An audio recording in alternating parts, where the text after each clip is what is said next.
The NFC North will be much more competitive this season because of the Chicago Bears offseason additions. The Lions and Packers made the playoffs last year, and with the Bears offseason additions, this will be a 3-team division race for the upcoming NFL season. And if the Minnesota Vikings figure out their quarterback play for this season, they are not far behind these teams as well.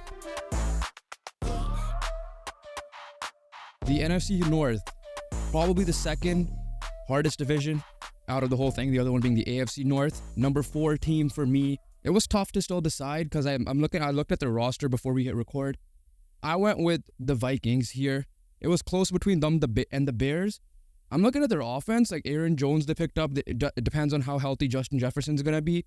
Jordan Addison, yes, there's some DUI thing that's going on in the offseason. We don't know what's happening with that. And then you have TJ Hawkinson. They have one of the elite top O-lines in the game as well. So, like, in that sense, like, they just could be surprising some teams here. The question is QB between Sam Darnold, J.J. McCarthy. Who is it going to be to start and end the season? And even with J.J. McCarthy, there's some question marks coming into the draft. And then defensively, they lost Danielle Hunter as well. And then we don't know how they're going to be. They are inviting in Stephon Gilmore for a practice. Okay, the Vikings for me just don't have expectations. I think it's a clear number 4 team for me. Just because the other 3 teams are just really good. And the Vikings are good. They're not at the bottom of the barrel for me. Like, they are the 4th team just because the competition in that division is so high now. Especially what the Packers and Lions did last year. And the Bears offseason was like one of the best offseason they had in the franchise's history. The Vikings, like you said, are solid. Probably have one of the best weapons with Hawkinson coming back and probably in the middle of the season. Because he's coming off AC. Yeah, I forgot about that, yeah. Obviously, Addison, off-field issues, yes, but on-field, we know this guy's a stud. Same with Jefferson, nothing less to say about him. O-line, yeah, solid. Defensively, is where they struggle.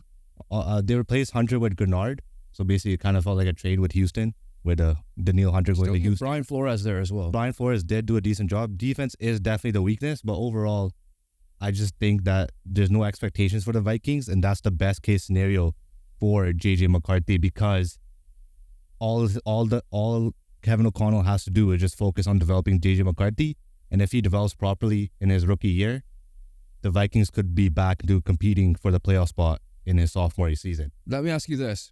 Sam Darnold right now is the depth chart leader. He's having a good training camp himself. If it were you, and 2 parts, your opinion and what do you think they're going to do? Who's starting the season at quarterback and who's ending the season at quarterback? What I think they should do is obviously start J.J. McCarthy just because it's a season that, like, it's going to be a tough season. Obviously, they do want to compete, but I just don't see how they're going to be able to keep up. And for that reason, that's why I'm saying if they focus on developing J.J. McCarthy this season, it will set them up for next season and beyond because they're already set up everywhere else, right? Just focus on a little bit on the defense and have J.J. McCarthy's development. For that reason, I want J.J. McCarthy to start and hopefully end the season, barring any injuries.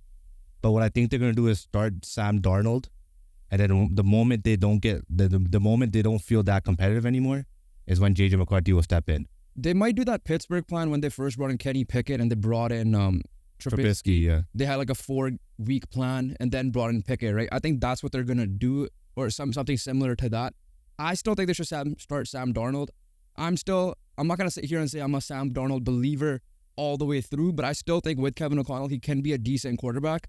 J.J. McCarthy, I was just not high on him on the draft like some analysts, for example, Nick Schuck were.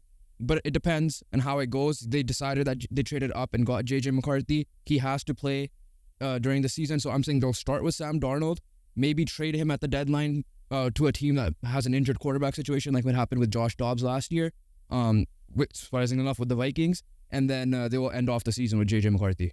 Yeah, but we both agree that Vikings are the number 4 team. But let's move on to number 3. Probably gets a little bit more difficult here. A lot of thinking has been done, but I am going to go with the Chicago Bears. Reason being, Caleb Williams' first year rookie season, and compared to the other quarterbacks in this division, Caleb Williams has the more question marks compared to Love and Goff. Off-season-wise, they were incredible.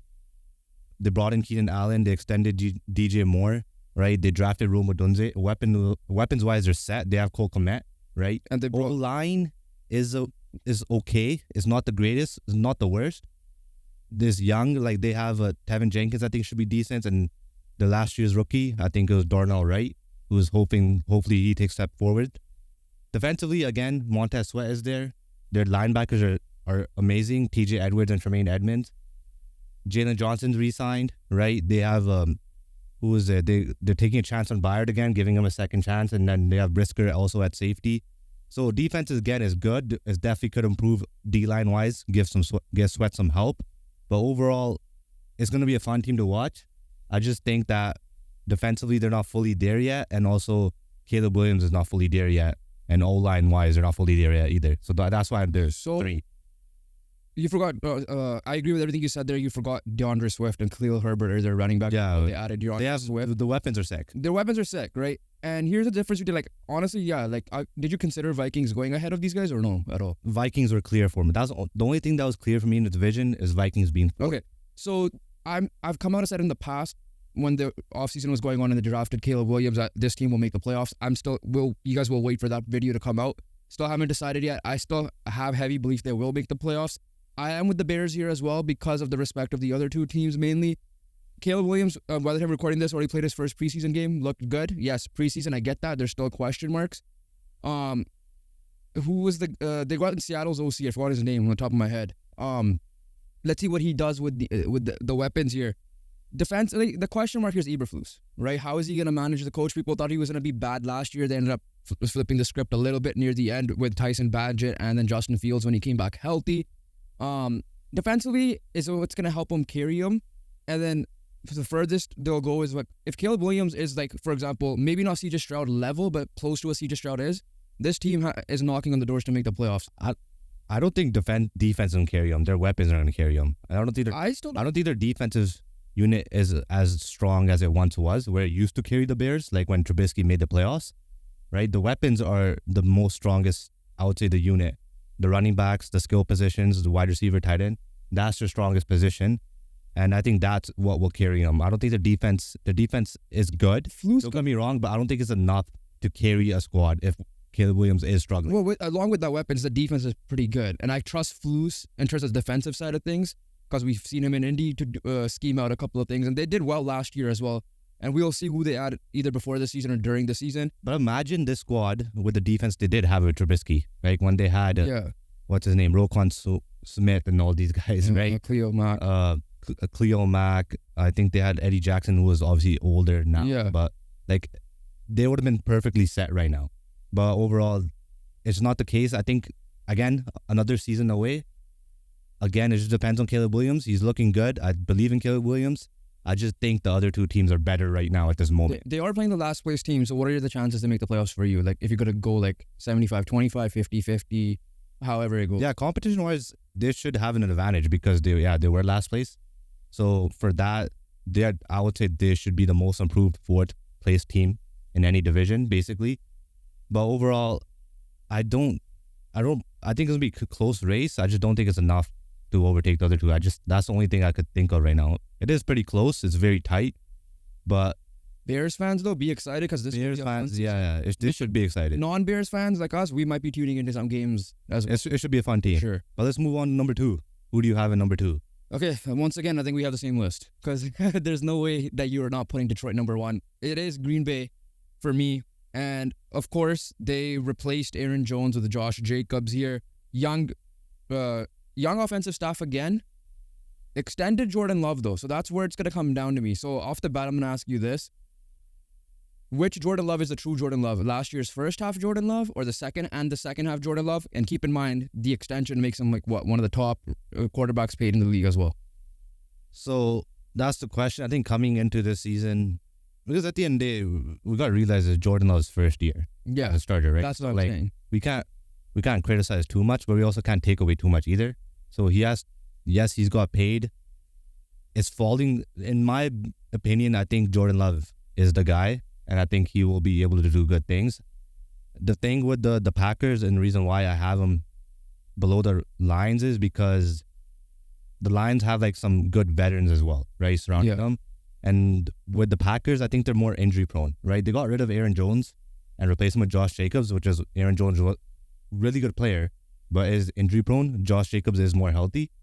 But their wide receivers, Christian Watson, Romeo Dobbs, Jaden Reed, good players, really good players. But Christian Watson especially prone to injuries. So that's one of the main issues for the Packers offensively. Offensive line-wise, I think they're still solid. Defensively, I think they're solid as well. They actually have a big solid pickup with defense. Xavier McKinney. Yeah, they actually have a very solid defense as well. But I think for the main reason why I'm going with the Lions here is it was very close again. I think it was a pick 'em for me because You want pick 'em? the main reason why I picked the Packers is because I think offensively they just are due to more injuries because that's just how they've been built recently. That's where I was like, the reason why I was when I was gonna go bold and put Chicago too is because of the injuries. That was the main reason, right? I'm not sitting here saying Chicago, but again, to the point of Chicago, like you mentioned, young quarterback, rookie quarterback, he's gonna make some mistakes, which is why Jordan Love learned, right? As the season went on, he learned, and he does look like the second half guy. To answer my own question there, he does look like he'll be that second half guy.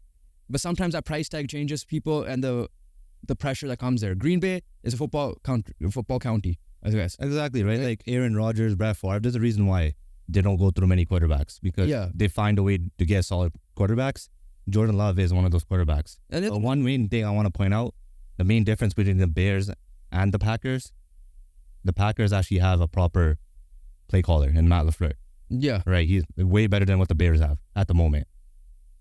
Yes, he did. Okay, I'm going to search his name because I feel like I'm disrespecting him, but he did decent in Seattle. But like, it's Matt LaFleur, okay?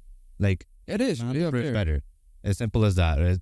That's the clear difference. Shane Waldron. That's the main reason why that Waldron has something to prove. Yeah. Right? He has, like, there's still got let go by this. he got let staff there. I get it. Was Seattle the greatest offense last year? No. Exactly. Right?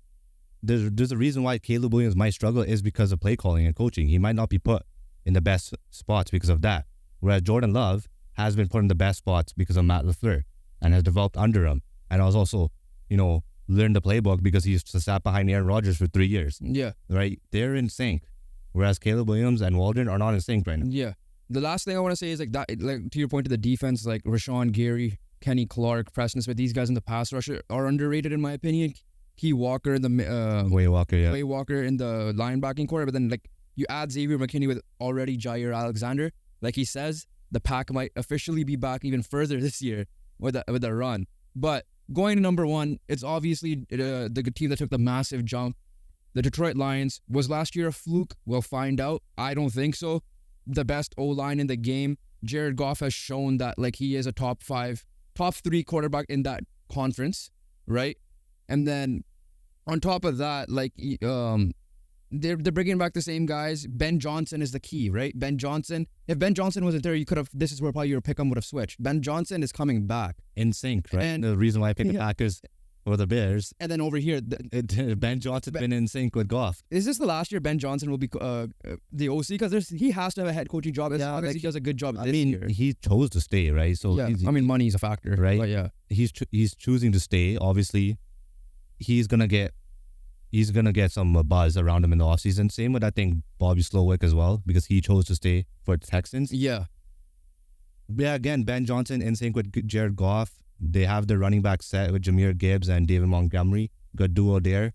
Amon-Ra St. Brown, obviously the best wide receiver in the division. There's no debating about that. Quite possibly. In the division? Justin Jefferson's still there, buddy. Oh, yeah. Justin Jefferson. Second best. Okay, I was like, I understand he was injured last year, which is second best wide receiver in the division. Totally forgot about Jefferson. That's what happens when you put him at fourth. You just I know. But after that, wide receivers wise, Jameson Williams he still's got to prove something. But overall, weapons wise, I think it is advantage Lions over Packers in my opinion. So that's one of the main reasons why I picked them. Because they have the star power. Sam Laporte had a great year as well, right? And then Ben Johnson used the running game effectively. Both guys, I think Montgomery and Gibbs especially, are good pass catching backs that they could get yak with as well. So he's smart that way. You're right. They could maybe add another decent wide receiver. Obviously, the depth side's Donovan Jones. They lost Josh Reynolds, who was actually pretty good for them last season. But the O-line, best in the game. Yeah. Right? So there's no debating about that. Again, like the Vikings, defense is a weakness, but they did draft Terrion Arnold, which is a big piece. Yeah. Obviously, they have Aiden Hutchinson. They also signed DJ Reader. Yes, I know he's injured right now, but he's a good D tackle, Aiden Hutchinson on the edge. That the D line is fixed. Losing CJ Gardner-Johnson is a loss. Yeah. But then when you have Brian Branch hopefully coming into his second year and hopefully gonna ball out even more, Terrion Arnold, if he's supposed to be that, if he's that guy, their secondary just fixed just like that. So a lot of questions on the defensive side of the ball, but overall I think they're fine. Jack Campbell, so a guy that Jack Campbell? yeah, the linebacker. Oh, okay, sorry. Yeah. I thought you're doing with Coach Dan Campbell. Obviously, if that's Dan Campbell. Yeah. That's not Dan Campbell anymore. That's Dan Gamble. If he lowers his gamble a little bit, they'll be fine. Yeah, I just think he's got to fix that a little bit. But sorry, go back to your Jack Campbell point. yeah, I think they reached on him last year, but I think he was pretty solid still. Yeah. If he takes a couple step forward. He reached on, what's his name? They reached on Jahmyr Gibbs. Too, yeah. Right? So at the end of the day, you take who you like. Yes, you'll get criticized if it is too early. Or It worked out last year. It did work out last year. different positions, so that's the difference. But yeah, for me, it comes down to look, what are they gonna do with that defense, right? And then the gambling that Dan Campbell does a lot. Through like Jack Campbell, I forgot they drafted him. I was thinking the goalie, right? But no, Dan Campbell needs to fix that. Like, he has that little bit of Staley in him where he likes to throw the chip in sometimes, and it could cost him. But I still think like they're going to be the team of the division. I don't think last year was a fluke because, like you said, they added some veterans. You still have Jared Goff. I don't think he was even terrible with the Rams when he got traded. They just upgraded with Stafford. That was the only difference. The continuity is there, right? Their squad's basically the same. The core is basically the same. Their foundation is the same, especially on the offensive side, which is the best unit in this team is the O-line. Yeah. Right? That's still That's their identity. That is their identity. So they're set on all of that. So I don't think it's a fluke either. Are they the second best team in this conference behind the Niners, or is it still like the Eagles for you or Cowboys? So obviously it's Niners 1. Yeah. I think Eagles, Cowboys, and the Lions are in the same tier. Obviously, if you're basing off last season, obviously the Lions were the best team. Clearly last year. But the Eagles got one of their main pieces back, Which is CJ Gardner-Johnson. which is CJ Gardner-Johnson. I feel like the Eagles will be bouncing back for sure. I think as of this moment, I'll probably put the Eagles second, and I'll probably go Lions third and Cowboys fourth. And then is this year's, let's just say Super Bowl or bust? No, I think they have a couple of years, but obviously they do want to make the Super Bowl. And NFC Championship game then is probably like Super Bowl is obviously the goal, but like I think ceiling. deep playoff run again, right, is probably what they're gonna reach again. They should be accomplishing that with this squad. But the more years you go with this core and all that stuff, and you're without winning, that's when the pressure kind of arises. I don't think the pressure is on right now at this moment. I think this could still survive 2-3 years. But overall, you can't be waiting because this is a prime opportunity right now. NFC is a weak conference compared to the AFC. So this is I won't say it's necessarily Super Bowl or bust, but this is probably the best opportunity you have. Last thing, is this the more unpredictable division for you to predict, or was it still the NFC South? In terms of like, what are you more confident in your picks in? I'm more confident in probably the NFC North, I would say. Okay. Because these guys are good, right? Like, you expect them to play good. Where the NFC South is bad, right? So you don't know what the hell teams are when they're bad.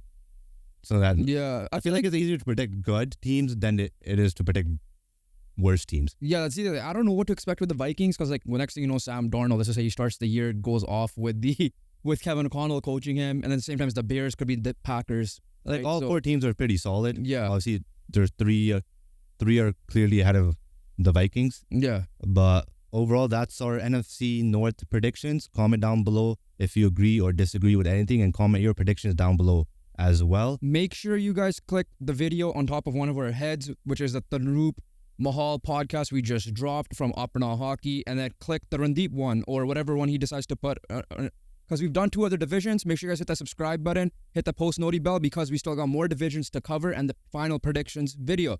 And other than that, we'll catch you guys on the next one. Peace.